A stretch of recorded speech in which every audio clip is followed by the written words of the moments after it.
53वें over में मरते मरते बचे केएल राहुल, पहुंचे अस्पताल, रो पड़ी पत्नी अथिया।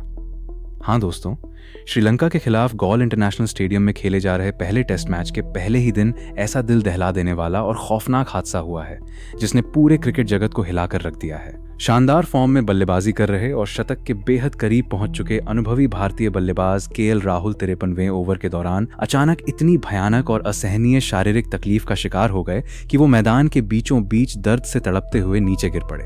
मैदान पर तुरंत डॉक्टर और फिजियो की टीम को दौड़ कर आना पड़ा। हालात इतने गंभीर हो गए कि केएल राहुल को तुरंत रिटायर्ड हर्ट होकर मैदान से बाहर आना पड़ा और मेडिकल जांच के लिए उन्हें अस्पताल ले जाया गया। लेकिन गॉल के मैदान पर केएल राहुल के साथ असल में क्या हुआ था? राहुल की मौजूदा स्थिति कैसी है और क्या वो दोबारा बल्लेबाजी करने के लिए मैदान पर लौट पाएंगे? इन सभी सवालों के जवाब जानने के लिए वीडियो को आखिर तक जरूर देखिए। भारत और श्रीलंका के बीच 2 टेस्ट मैचों की सीरीज का पहला मुकाबला गॉल के ऐतिहासिक गॉल इंटरनेशनल स्टेडियम में खेला जा रहा है। इस मैच में भारतीय कप्तान शुभमन गिल ने टॉस जीतकर बिना किसी झिझक के पहले बल्लेबाजी करने का कड़ा और निडर फैसला लिया था। भारतीय बल्लेबाजों ने शुरुआत से ही घरेलू श्रीलंकाई गेंदबाजों पर अपना दबदबा बनाना शुरू कर दिया था। पारी की शुरुआत करने के लिए ओपनर के तौर पर यशस्वी जायसवाल और अनुभवी केएल राहुल मैदान पर उतरे थे। यशस्वी जायसवाल ने मैदान पर आते ही अपना आक्रामक अंदाज दिखाया और 37 गेंदों में 5 शानदार चौकों की मदद से 32 रन बनाए। दोनों के बीच पहले विकेट के लिए 47 रनों की मजबूत साझेदारी हुई थी। लेकिन 11वें ओवर में प्रभात जयसूर्या और विकेटकीपर निरोशन डिकवेला की शानदार फील्डिंग की वजह से यशस्वी जायसवाल दुर्भाग्यपूर्ण तरीके से रन आउट हो गए। इसके बाद तीसरे नंबर पर बल्लेबाजी करने आए युवा बाएं हाथ के बल्लेबाज देवदत्त पडिक्कल ने केएल राहुल के साथ मिलकर श्रीलंकाई गेंदबाजों की जमकर खबर लेना शुरू कर दिया। दोनों बल्लेबाजों के बीच दूसरे विकेट के लिए 252 गेंदों में पूरे 150 रनों की अटूट और मैराथन साझेदारी हुई थी।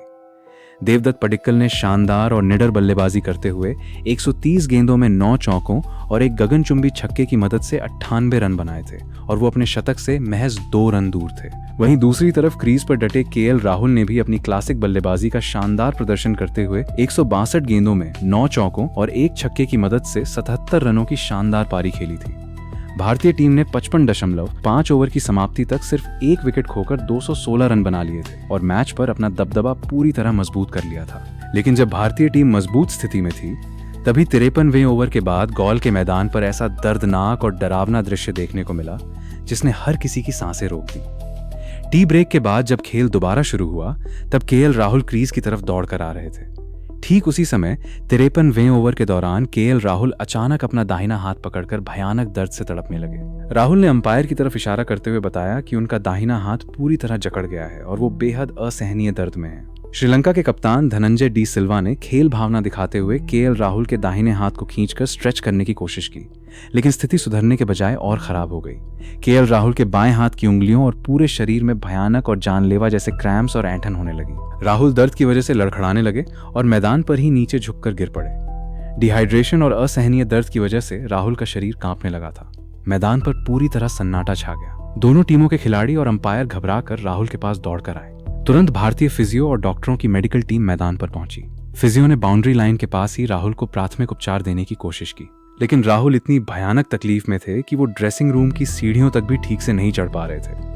राहुल को लड़खड़ाते हुए और सीढ़ियों पर असहाय तरीके से चलते हुए देखकर ड्रेसिंग रूम में बैठे कप्तान शुभमन गिल, हेड कोच गौतम गंभीर और सभी साथी खिलाड़ियों के चेहरे पर चिंता साफ दिखाई दे रही थी। स्थिति की गंभीरता को देखते हुए अंपायरों ने उन्हें रिटायर्ड हर्ट घोषित कर दिया और उनकी जगह कप्तान शुभमन गिल बल्लेबाजी के लिए क्रीज पर आए। गिल ने आकर 9 गेंदों में 5 रन बनाए। ड्रेसिंग रूम में प्राथमिक जांच के बाद डॉक्टरों ने पाया कि अत्यधिक नमी, भीषण गर्मी और लगातार 162 गेंदें खेलने की वजह से केएल राहुल को मल्टीपल मसल स्पाज्म और सीवियर क्रैम्प्स हो गए थे। उनके शरीर में भयानक ऐंठन हो गई थी। डॉक्टरों ने तुरंत इलेक्ट्रोलाइट्स और पेन रिलीवर दिए, लेकिन मांसपेशियों का खिंचाव कम नहीं हुआ। शरीर में पानी और मिनरल्स का स्तर कम होने की वजह से राहुल की नाड़ी और ब्लड प्रेशर भी नीचे गिरने लगा था। इसलिए मैनेजमेंट ने तुरंत एम्बुलेंस बुलाई और उन्हें स्ट्रेचर पर अस्पताल भेज दिया। अस्पताल में क्रिटिकल केयर टीम ने तुरंत उनका इलाज शुरू किया। डॉक्टरों ने डिहाइड्रेशन और इलेक्ट्रोलाइट इम्बैलेंस की जांच के लिए इमरजेंसी ब्लड टेस्ट किए। इसके साथ ही मांसपेशियों में कोई गंभीर नुकसान हुआ है या नहीं, इसकी जांच के लिए जरूरी स्कैन भी किए गए। इस घटना के बाद भारतीय टीम के ड्रेसिंग रूम में चिंता का माहौल देखने को मिला। ऋषभ पंत, रविंद्र जडेजा कुलदीप यादव और मोहम्मद सिराज समेत सभी खिलाड़ी राहुल की सेहत को लेकर चिंतित थे। वहीं दूसरी तरफ स्टैंड में मौजूद केएल राहुल की पत्नी अथिया शेट्टी भी ये घटना देखकर टूट गई थी। उन्होंने राहुल के जल्द स्वस्थ होने के लिए प्रार्थना की और परिवार को इस घटना की जानकारी दी। बाद में वो अस्पताल पहुंची और राहुल के स्वास्थ्य के बारे में जानकारी ली। दोस्तों, गॉल के मैदान पर 53वें ओवर में हुई इस घटना में केएल राहुल 77 रन के स्कोर पर रिटायर्ड हर्ट हुए, जबकि देवदत्त पडिक्कल ने 98 रनों की शानदार पारी खेली। लेकिन अब सबसे बड़ा सवाल यही है कि क्या केएल राहुल इस मैच में दोबारा पूरी तरह स्वस्थ होकर बल्लेबाजी के लिए मैदान पर लौट पाएंगे? आपकी क्या राय है? कमेंट में गेट वेल सून राहुल या चैंपियन भारत लिखकर जरूर बताएं। वीडियो पसंद आया हो तो लाइक और शेयर करें और क्रिकेट की ऐसी ही ताज़ा खबरों के लिए चैनल को सब्सक्राइब जरूर करें। वंदे मातरम।